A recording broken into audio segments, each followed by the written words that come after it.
सोनमा करो नहीं माना होलिया में रंग लगावाना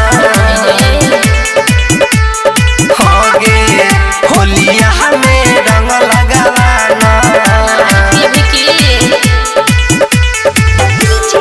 अमलेश रियांस रिकॉर्डिंग स्टूडियो जनकपुर धाम नेपाल। पैछियो हम एकले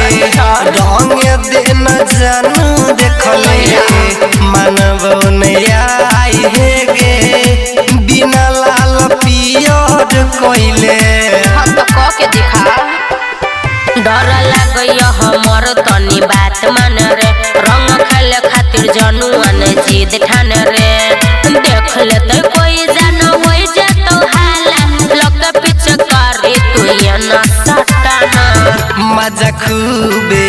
तो गे सोनावा करो नहीं माना होलिया में रंग लगावाना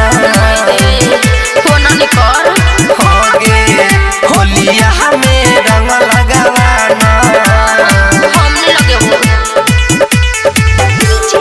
अमलेश रियांस रिकॉर्डिंग स्टूडियो जनकपुर धाम नेपाल। बोलै छे गे कुचुर कुचुर डालबो रंग फुचुर फुचुर आई भर लगवे देगे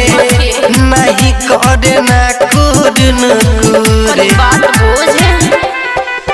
राइटर संजीत दीपेशर करे छे परेशान लाल पियर करइले तू भेल छे बेहाल महंजी मधेसी सुमन सोना कहै छौ मर्जिद कइले छोर हटाना